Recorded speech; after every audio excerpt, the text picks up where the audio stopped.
Hello everyone and welcome back. If this is your first time, I hope you'll stay. Espero que te quedes. So today I'm going to be doing something not in Spanish but entirely in English because I think it's a topic that needs to be touched for everyone, whether or not you've chosen to do French, Spanish, German or no language at all. And this is essay writing. Okay, so how do we make sure that our essays are what our teachers are expecting? Okay, I'm going to go through a basic, standard essay writing, short essay writing structure with you today, and I hope you will walk away from this class with something. Okay, so before you even decide, before you even start the paper, okay, forget your pen, forget your computer. It's a planning stage, okay? But even before you start planning, you need to decide what type of paper you're writing, okay? There are many sorts. I've just jotted down four for you, okay? Is it analytical, okay? Are you getting a point and you're analysing what you've been given, okay? Is it persuasive? If the essay is persuasive, it means that I, the writer, I'm trying to convince you to be on the side that I'm arguing. If I'm saying the story that I'm arguing is positive and it's good and it's the way forward, my aim in a persuasive essay is to convince you to see things from my perspective. Okay? It might be that it's expository, which means it's a sort of essay that is going to explain. It's giving information in a way that is quite explanatory, okay? Is it narrative?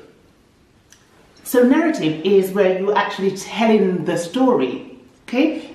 You're taking us on a journey, telling us what happened, okay? So decide, what sort of essay are you really writing? That's your first step. And once you've got that done, well, planning the structure of your essay. That's the next step. Today, I want to look at the standard 5-paragraph essay. Okay, so this is quite a basic one. You have the introduction, which is your first part, you have your body of the essay, and then you have the conclusion. Now that's 3 parts, but within the body, you'd have 3 paragraphs. Okay, so you have intro, the body, which is paragraph 1, paragraph 2, and paragraph 3, and then you would conclude your essay with the last paragraph. Okay? So, what is before I go into this in detail, okay, what is the point that you really need to be covering even before we start going into the body of the essay? You need to consider, who are you writing for? Are you writing for students your age? Is this paper for an expert in a specific field? Is it for, consider your audience, because that then will determine the style you write it in and the vocabulary that you use. Okay? Right. The aim is clarity. That's what should resonate throughout your whole essay. It needs to be clear, easy to follow, and I should be thinking as a reader, wow, I'm enjoying reading this. This is so engaging. This is just brilliantly engaging. So aim for clarity and engagement. You want your readers to be drawn in to what you're saying. You don't want to bore them from the get-go. Okay? Next point, coherence throughout. So not just through the essay, but within each paragraph you're writing as well, there needs to be coherence. Okay, you need to make sure what you're saying flows and it makes sense and there's an order to it. I put an inverted triangle here to explain that you would go in order of importance. So your first point would always go at the very top. Okay, that's what you would mention first. Your first most important argument. Okay, that goes at the top of the pyramid. And then your second point, which is perhaps not as important. Okay, and then your least important point down below. So you're working within a certain order. Okay, right. So go back to what we were talking about, the 5 paragraph essay. So we have the intro, we have the body, we have the conclusion. Remember what I said about coherence? Coherence is going to be in the whole essay, and it's also going to be within each of your paragraphs. Okay? So each of your paragraphs will have something in common. You will start, you will introduce your point, you'll get to what you're going to be talking about, and you'll round it up in a round conclusion. Okay? Your intro is the first part of your essay, so it needs to grab the attention of the reader immediately. Okay, so as soon as I pick up your paper and I start to read it, I should be engaged. How do you do that? Well, easy. You may want to start off with a question, or introduce a fact. Okay, talk about the percentage of something that is an important piece of data then. Okay, maybe you want them to reflect, so you'll start with a question, but you need to grab their attention. Okay, and of course the introduction needs to tell the readers what to expect from the paper. Okay, so what are you going to be discussing in this paper? So you need to grab the attention of the reader and tell them exactly what to expect in this essay. Okay, so the body, as I said, with your 3 paragraphs, you would start with the first paragraph where you would discuss your first main idea, which then you're going to remember this concept P. So it's your point, your evidence, and your example. Okay, so your first point, you put your evidence and you give your example for that. You round it up, and then you go on to the next point, your next paragraph. You do the same. You give your point, you give your evidence, you give your example, you round it up. Okay, so within the body, with these 3 paragraphs, you're essentially doing the same. Okay, you're giving your point, you're giving your evidence, you're rounding up, then you're moving on. But again, as I said, you have to be coherent throughout your work. And one of the great things about, one of the great tools to help you to be more coherent is using linking words. Okay, your grammar is very, very important, but linking words will help you to move from one point to another. So you will have transitional words. Okay, it tells you the order of things. For example, you might use first, I'm going to talk about this, second, third, and so on. Other useful linking words, however, therefore, furthermore. There are different types of linking words. You have linking words that are going to show effect and results, what you're saying. So as a result of this happening, okay, so this has happened as a result of what I've mentioned prior. Okay, consequently, again, it's showing you that this has happened because of. And for this reason, okay, so this happened for this reason. These are just good words that are going to help you, and again, it's to try to be coherent, okay? When we're showing examples, instead of saying, for example, try one of these as an illustration, notably. In other words, okay, so these are all nice linking words that you can use depending on what you are trying to portray, okay? What are you trying to get across? Okay, going back to the body of your essays, your 5-paragraph essays. So make sure each of the paragraph is following the order, okay? your point, your evidence, and your example. You round it up and you continue. Okay? And always refresh the points that you've argued before you wrap it up at the end.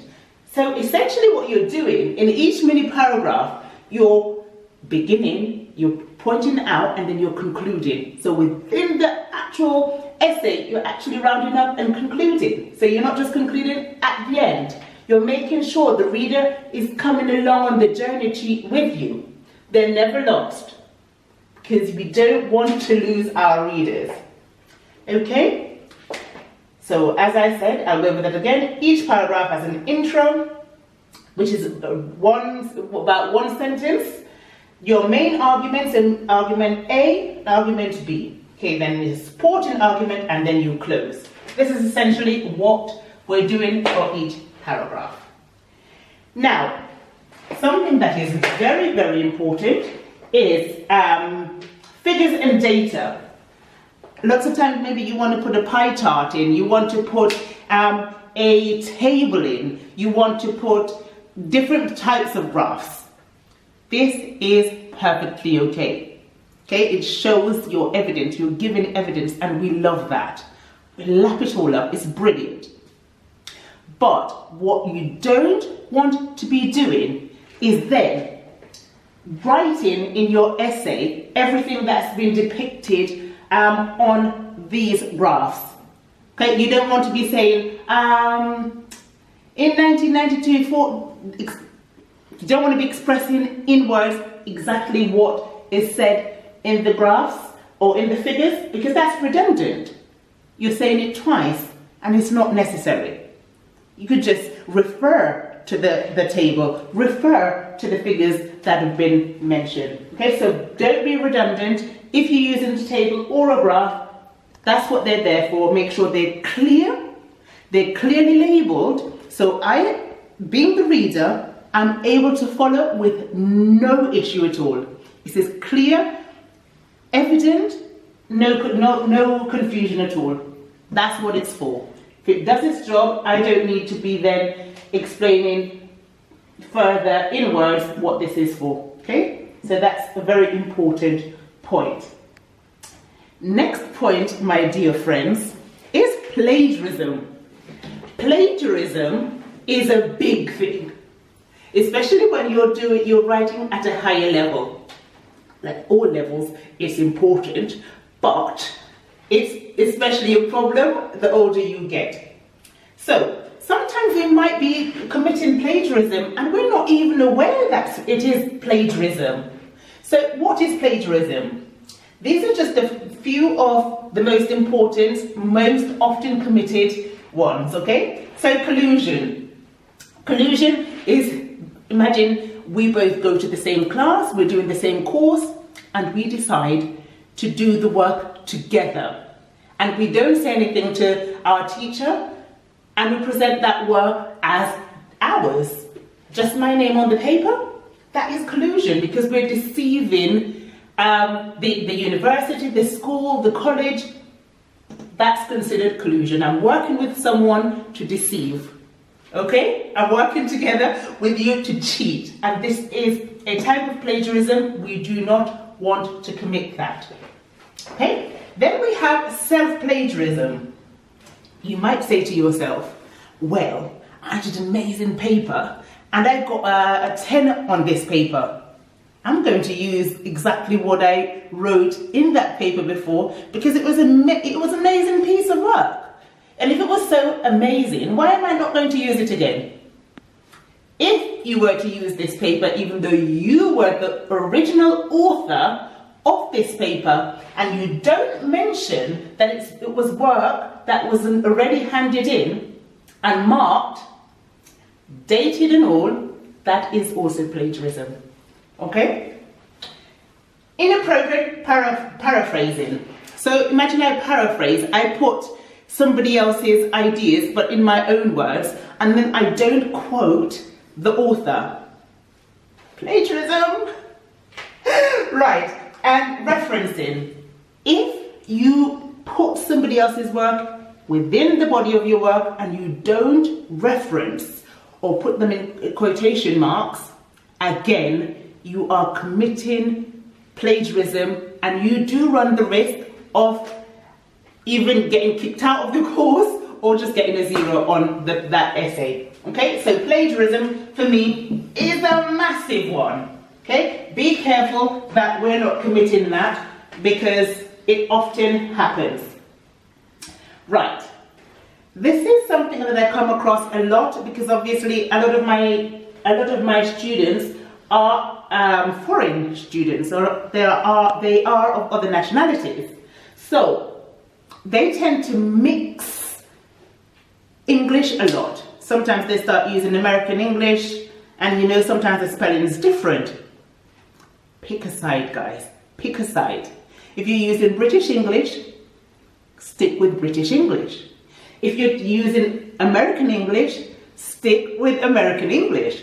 Now, even if you're in the UK, you can choose to use American writing, American English, if it's coherent all throughout the paper and the teacher says it's okay. I normally ask for British English, but I'm not going to be a dictator. You tell me you've written in American English, and I will respect that. Okay? So choose a side. It affects spelling and grammar. I mentioned grammar before, but you really need to make sure that you brush up on your grammar, not just linking words, because that's just half of it. Do you know when to use commas correctly? Do you know when to use your exclamation marks? Do you know when to use your question marks? There's so many points that you need to cover grammatically. Okay? Do you know, this is a mistake that we tend to make a lot. Okay? What is this? We put that when we are saying etc. No, don't put that, because this tells us that something else is to come, or the sentence is unfinished. Okay? Is it single quotation marks or double? Check up on all these things. If you are not sure when to use what, this is why we have Google, okay? This is why we have grammar books. Use them. Use them as reference. And again, we're going to cover number 8, which is referencing styles. Now, there are lots of different types of referencing style. You might be familiar with Oxford referencing style, or Harvard referencing style, or APA, or MLA. These are all quite different. So you need to know when you've written your paper, what comes first? The author, the title of the book, the author, the date, the page, what? Okay? Where do I put it? How do I quote within the body of my essay? Have a little look at this. Decide what you're doing and how. Okay?